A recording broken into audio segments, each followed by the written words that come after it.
We're going to make physically based rendering textures, so PBR textures. Let's take a look at where we're at. This is the old texture style, or like the old way of rendering textures. So the textures only affect the albedo of the material. The albedo basically means the color of the material. We can assign them to the ambient occlusion. So let's say this is now local texture color. The Y channel, very representative of the brightness of the texture at that point. It feels like the grass now actually has some depth to it. So you can kind of see the structure of these stones, this cobblestone, already like shining through a bit more. So when there is direct light, for instance from these lamps, you will see that the texture kind of fades out because the texture only works for when there's occlusion going on. We also want another texture to determine what this looks like when there is light falling onto this. And that's the normal map that tells the rendering engine at which angle light is falling in onto the block. So now we're going to make things look spectacular. So for the PBR style textures, what we want is an albedo channel. And albedo is the base color of the surface. So maybe we'll call this the base color of the surface. The next channel, so the one that we just saw, is ambient occlusion.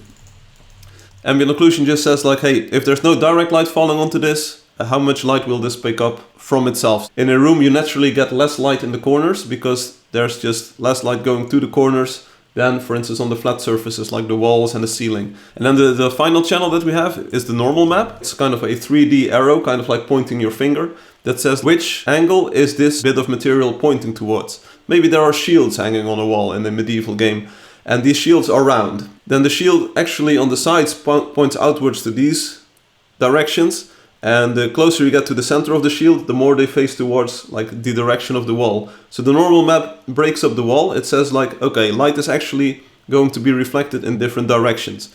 So this says like the direction of light reflection.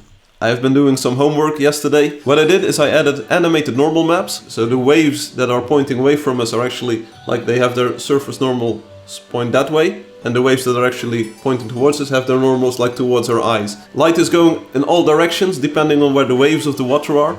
So what we're going to do today is to decide and draft a direction for how are we going to make these textures. I'm going to open up Coda. This is the code generation for Angel Dust. This is kind of like the base definitions of everything in the game, everything in the world. So we have the cartoon style texture, we have a hand painted style texture, and now we also have a PBR style texture. That's what we're going to use for rendering. So there's only 3 textures in this map at the moment. It's the cobble, the albedo, there's a normal map, and there's a material map, which is kind of like the ambient occlusion channel. The thing that I'm shooting for is kind of like a Pixar style. So it's a mix of a photorealistic rendering with cartoonish looks. We are going to exaggerate some properties of the materials while also leaving out a lot of details. I'm just going to remove the cobble.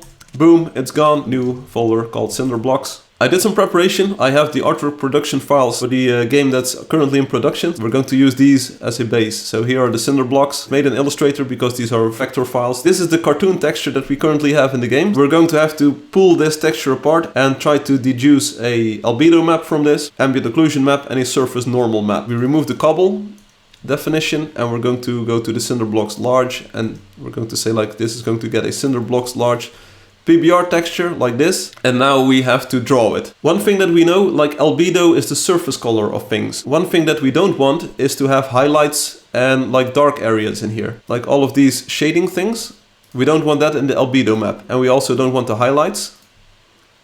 I think the shape of the stones is something we can reuse. The engine already tells us the color of the material, so we can make this like completely white. The background might be just a little bit brighter because I think this is a bit too dark. So this is kind of like the albedo channel. We're going to save it as a 480 by 480 art optimized file. So let's save this in, let's see, it's in artwork production, PBR, blocks, cinder blocks, variations, cinder blocks, large PBR albedo.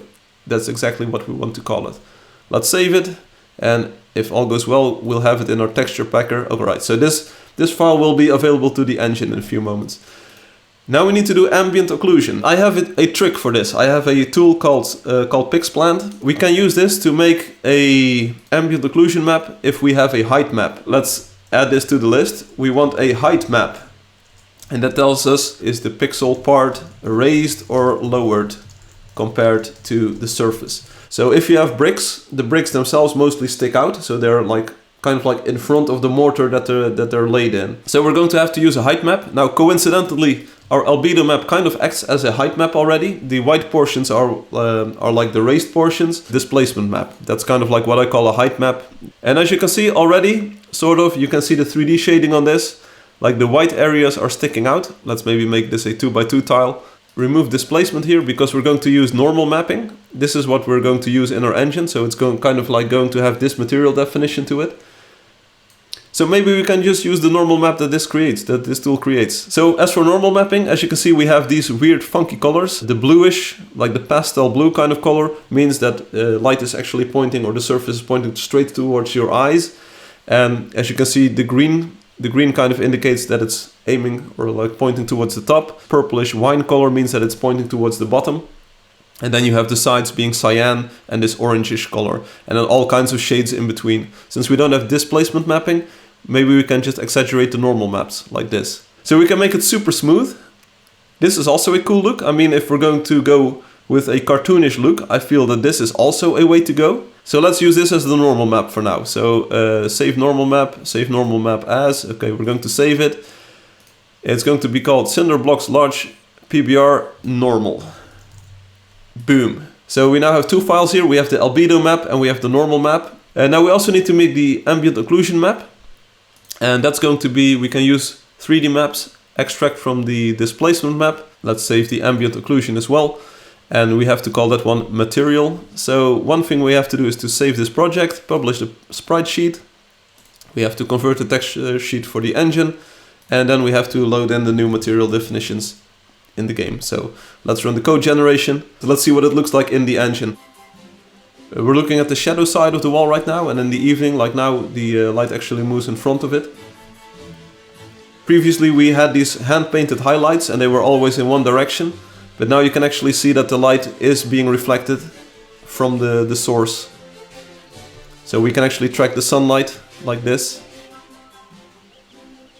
And now the sun is behind us, so you can actually see that the front part of the stone reflects towards our eye. And let's see if we can make this texture look even better. So I think the albedo channel, so the mortar behind these blocks, if we can make that a bit darker, we're going to copy the albedo map, call it displacement, because we were happy with that. 1, 2, 3, 1, 2, 3, 1, 2, 3. There we go. So now the stones pop out a little bit better. I feel it's like an improvement compared to the previous version. This is like one style of textures that we can do. I have another idea, so let's call this Cinder Blocks Variations PixPlant. It's automated, but what if we actually manually shade the blocks? It sounds ridiculous, but let's try it.